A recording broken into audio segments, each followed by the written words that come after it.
وَلَقَدْ يَسَّرْنَا الْقُرْآنَ لِلذِّكْرِ فَهَلْ مِن مُّدَّكِرٍ نحمده ونصلي على رسوله الكريم أما بعد فأعوذ بالله من الشيطان الرجيم بسم الله الرحمن الرحيم رب اشرح لي صدري ويسر لي أمري واحلل عقدة من لساني يفقه قولي.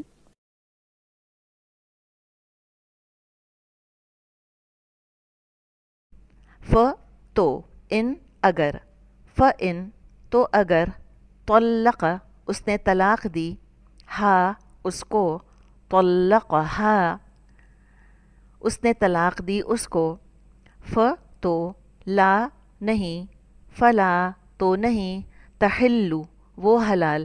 اب یہاں بھی تا کو دیکھیے. اب یہ جو تا ہے یہاں پر یہ تو ایک مذکر کے لیے نہیں آ رہا, یہ مونس غائب کے لیے آ رہا ہے. مونس غائب کی بات ہے. مونس واحد غائب یہ فعل ہے.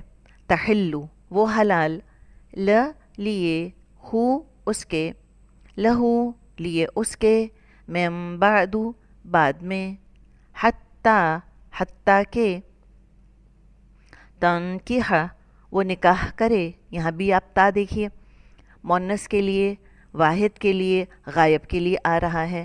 تنکیح زوجن خاوند سے, غیر علاوہ, ہو اس کے, غیرہ ف تو ان اگر, طلق وہ طلاق دے, ہا اس کو, فَإِن طَلَّقَهَا ف تو لا نہیں, فلا جناح کوئی گناہ, علی اوپر, ہما دونوں, علیہما ان دونوں پر, ان کہ یتراجعا وہ دونوں باہم رجوع کر لیں. را جیم عین مادہ ہے, رجوع سے لفظ بنا ہے, اور یہ باہم کا ترجمہ آپ پھر دیکھیں کہ الف سے باہم کا مطلب پیدا ہو رہا ہے. یتراجع قاتل آہدہ کی طرح. یتراجعا ان اگر, ظنا وہ دونوں گمان کریں, ان کہ یقیما وہ دونوں قائم رکھ سکیں گے, حدود حدود, اللہ اللہ کی, حدود اللہ, و اور, تلک وہ, حدود حدیں ہیں, اللہ اللہ کی, حدود اللہ, یبینو وہ واضح فرماتا ہے, ہا ان کو, یبینوہا لی لیے, قومن لوگوں کے, یعلمون وہ جانتے ہیں. نحمده ونصلي على رسوله الكريم أما بعد فأعوذ بالله من الشيطان الرجيم بسم الله الرحمن الرحيم رب اشرح لي صدري ويسر لي أمري واحلل عقدة من لساني يفقه قولي رب يسر ولا تعسر وتمم بالخير اللهم فقهنا في الدين اللهم إني أسألك علما نافعا ورزقا طيبا وعملا متقبلا ربی زدنی علما. آمین یا رب العالمین. السلام علیکم ورحمۃ اللہ وبرکاتہ.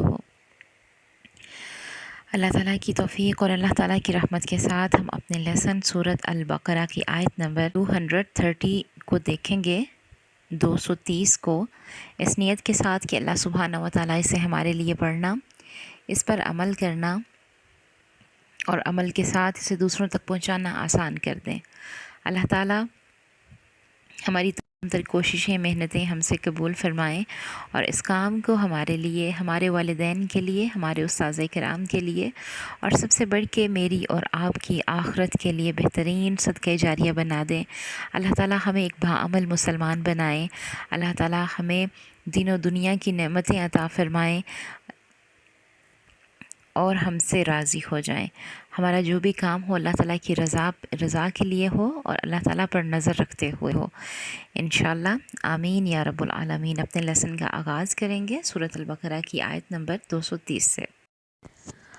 اللہ تعالیٰ فرما رہے ہیں, وَإِن طَلَّقَهَا فَلَا تُحِلُّ لَهُ من بعد حتی تنکحوا زوجا غیرہ، پھر اگر شوہر 2 طلاقوں کے بعد تیسری طلاق عورت کو دے دے تو اس کے بعد جب تک عورت کسی دوسرے شخص سے نکاح نہ کر لے اس پہلے شوہر پر حلال نہیں ہوگی۔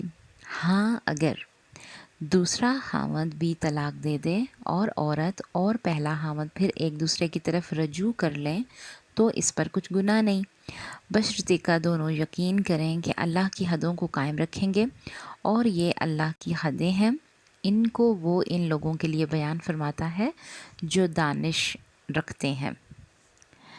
یہاں پر دیکھیں حلالہ کا ذکر ہے، اس آیت میں حلالہ کی وضاحت کی گئی ہے کہ طلاق ہو گئی، اب عورت کہیں اور شادی کر لیتی ہے، پھر وہاں سے طلاق ہو جائے یا بیوہ ہو جائے تو پہلے شوہر سے نکاح کر لے۔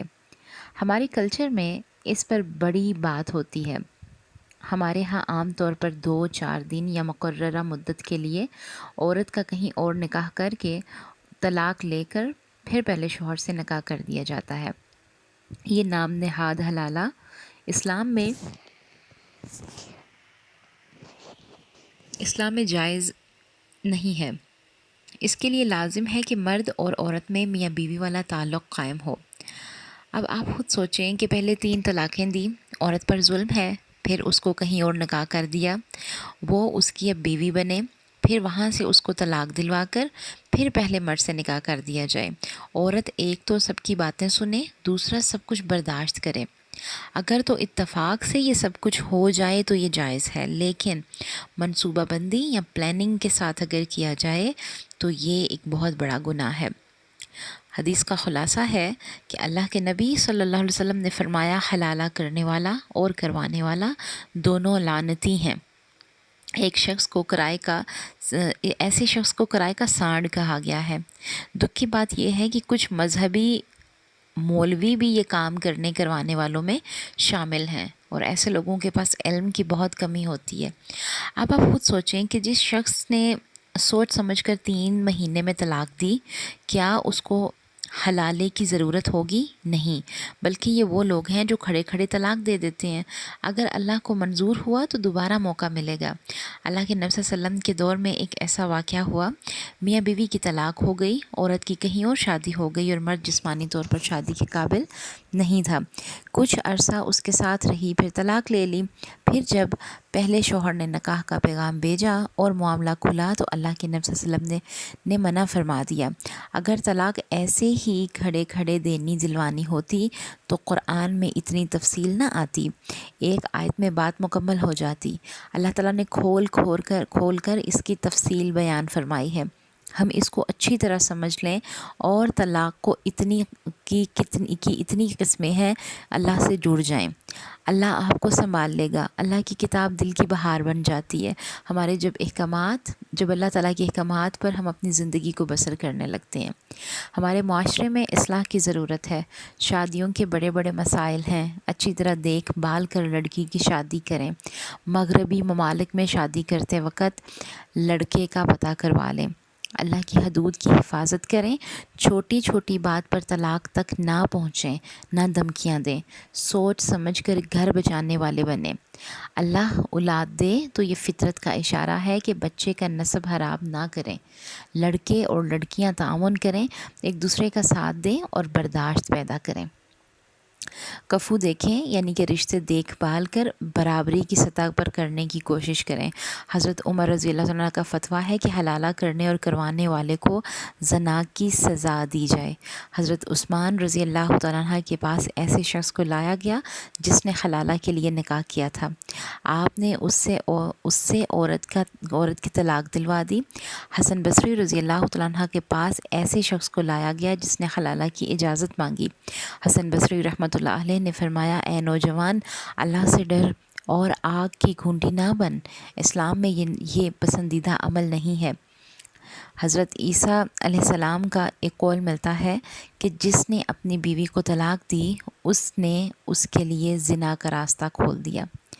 حدیث کا خلاصہ ہے کہ ایک شخص نے اپنی بیوی کو ایک ساتھ 3 طلاقیں دیں تو اللہ کے نبی صلی اللہ علیہ وسلم غصے سے کھڑے ہو گئے کہ اللہ کی کتاب کے ساتھ کھیل کھیلا جا رہا ہے جب کہ میں ابھی تمہارے درمیان موجود ہوں۔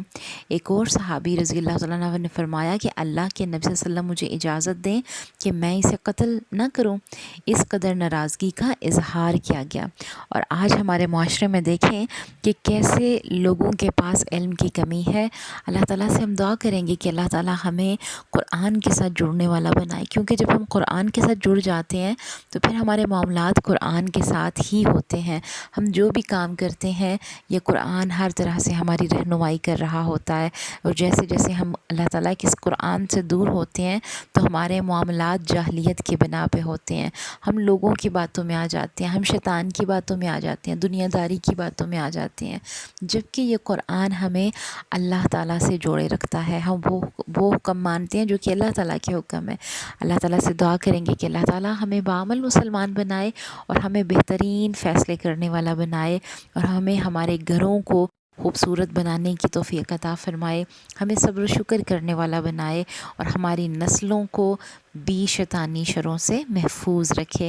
آج ہمارے بچے، ہماری نسلیں فتنوں میں ہیں، ان فتنوں میں ہیں جن کے بارے میں کھلی احادیث ہیں، ان فتنوں میں ہیں جن سے ہر نبی نے دعائیں مانگی، پناہ مانگی۔ اللہ تعالیٰ ہمیں ان تمام فتنوں سے محفوظ رکھے، آمین۔ ربنا تقبل منا انک انت السمیع العلیم وتب علینا انک انت التواب الرحیم۔ السلام علیکم ورحمۃ اللہ وبرکاتہ۔